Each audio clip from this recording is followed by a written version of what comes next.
What's up everyone, welcome back to the channel guys.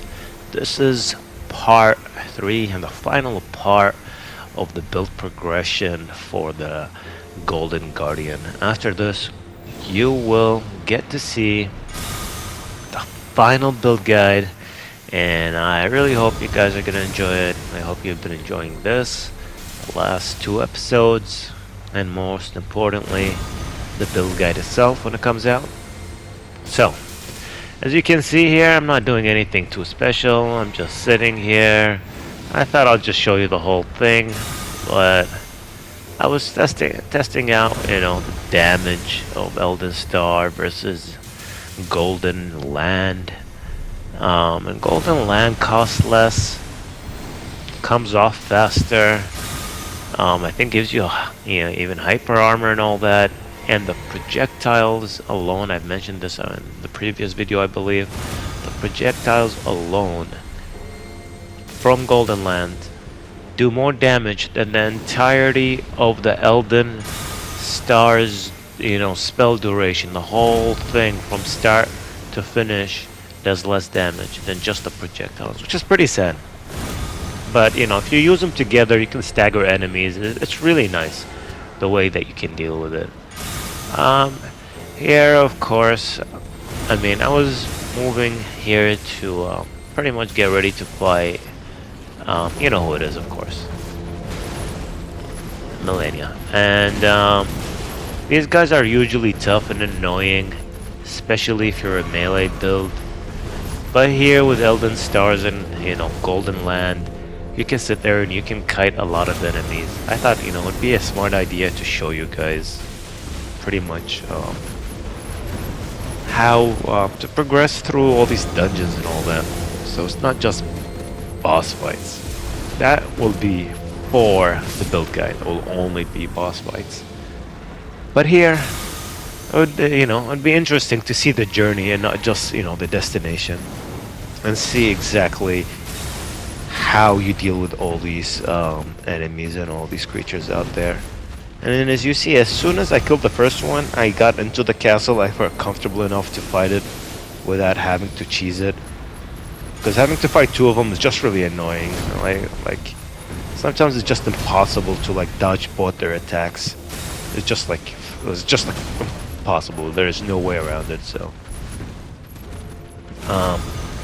yeah, I cheese one usually and then go kill the other one.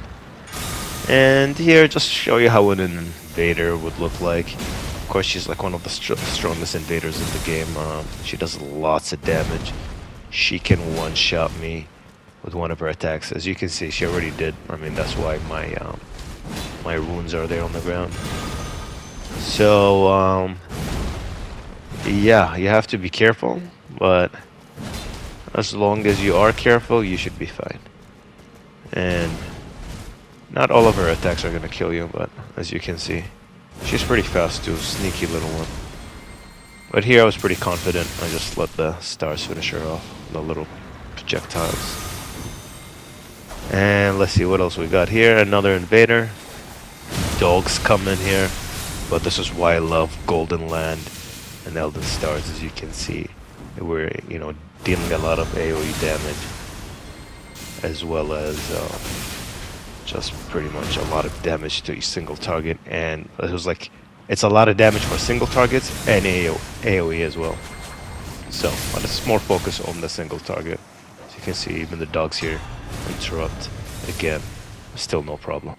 So yeah, this one I don't even know why I showed it. I just felt sorry for this little creature. I'm like, oh, I'll just throw him in there. I recorded it, why not? Just to see how much damage you can do. And of course this is interesting. I think people would like to see how to take care of these annoying archers on the rooftops. And when you have Golden Land, you just spam 2 of them, one with 1 Elden Stars, and an archer is easily taken care of. Here, same thing. I would just sit there, spam Elden Stars again and again and again. I probably use 3 of them before it died, or she died. They're females, I believe. So yeah, yeah, I only showing you this because I know everybody goes for this statue first, but the smartest thing to do is go for it last, because if you do that, guess what? You can light it, And usually the assassin won't have enough time to kill you. As you can see, you can hear the footsteps, but didn't have enough time to get to me. Again, just showing you progression through dungeons here. You know, showing you some of the enemies that you're probably gonna have to fight. Maybe you don't have to fight anyone in this game, but I thought, you know, it would be interesting just to give you an idea in case you are clearing the place, you are trying to look for items, or you're farming, or whatever it is, you want runes. And I'm just showing you this is like the end game content right here, guys. Like, it doesn't get any harder than this, so if I'm, you know, not having much of a problem clearing this content, as you can see, it's not just the bosses, it's just like any situation you find yourself in. As long as you know you got your flasks, you know, full and all that, you can sit there and just cast and kite and just cheese enemies, do whatever you need to. Of course, like, I barely cheese anyone, to be honest, but like, there's no fun in it. Yeah, but I do cheese some bosses because they're just annoying and there's like nothing to prove. Like, I'm fighting, you know, the demigods. I go, what is this dumb, like, weird creature, you know, randomly roaming the lands and shit, thinking it's a real threat, you know? So it's like, I don't waste my time, like, you know, the Tibia Mariner.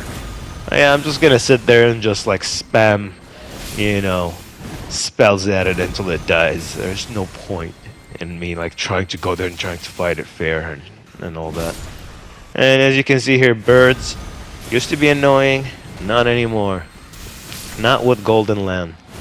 I never actually tried using Elden Stars here because there's like too many birds. I'm like, they're not worth an Elden Stars spell, to be honest. And if all the projectiles from Golden Land, you know, land on the enemy, actually make contact, they all hit, then it would kill the bird. But if I think even one of them misses, the bird will most likely live. So, but usually, as long as you're careful and you're watching yourself and you're watching your surroundings, it shouldn't be a problem taking care of these dumb birds. And you have a lot of defenses, so yeah. Dragons and just like creatures like that with big hitboxes, usually they go down quickly, especially with Elden Stars and Golden Land, because like with so many projectiles hitting them, it gives you a pretty high chance of, you know, breaking their stance, especially if you throw in like a charged attack or two in the middle of all that chaos. You will almost 100% stagger. I'm not gonna say any boss, but majority of bosses and enemies. And once we got rid of that dragon, we just moved on, just to show you how easy it is. It's just destroying them. It's a 3-hit combo one. This one was only 2, but it didn't kill it. If all 3 connected, it would have killed it. But since only 2 connected, it broke his stance, and I had to finish it off there. That one was annoying, that caster. So I'm like, oh, you want to cast? Guess what? I can be a caster too. I might look like a paladin with a big hammer, but I got spells of my own. Got tricks up my sleeve, so I don't know what these guys are talking about. I wanted to kill this one because it killed me earlier. Honestly, it pissed me off. And this is, I believe, the last boss fight, guys. Mini boss fight. And this is the end of pretty much the Golden Guardian. Well, the build progress videos. Like I mentioned earlier, there is only the build guide left. I'm working on it. And it will be ready soon. So at least now you have an idea what this guy's like, what the Golden Guardian is capable of at, you know, end game content, NG plus 5, level 150. Like, it's got everything going for it. Survivability. You can cast, you can do a lot of melee damage, a lot of holy damage, unless the target is resistant to, you know, holy damage, and obviously won't be doing that much damage. But generally speaking, you got yourself covered for all, if not most situations. I mean, I had an easy time, believe it or not, taking out the majority of the bosses here. I probably struggled against 2 or 3 bosses, I'm not gonna lie. and the rest were actually very easy. I'm not gonna say the easiest, but like one or two, like I don't think I've had an easier time than I did with this guy than in comparison to my other builds. Like my other builds I struggled, let's say, against Dragon Lord Placiduous X. But with this one I didn't. For example, that's not true, but I'm just saying, giving you an example, guys. And as you can see, this guy right here, the one I'm fighting, I'm wearing his armor set and stuff. Like, he's pretty much, you know, he uses incantations, so he's kind of has holy resistances and all that. But I'm still doing pretty well. Anyways, guys, this is pretty much the end of it. And as always, thank you all so much for watching. I hope you enjoyed this episode, and I'll catch you all on the next one. Have a great day, take care, and see you all next time. Peace.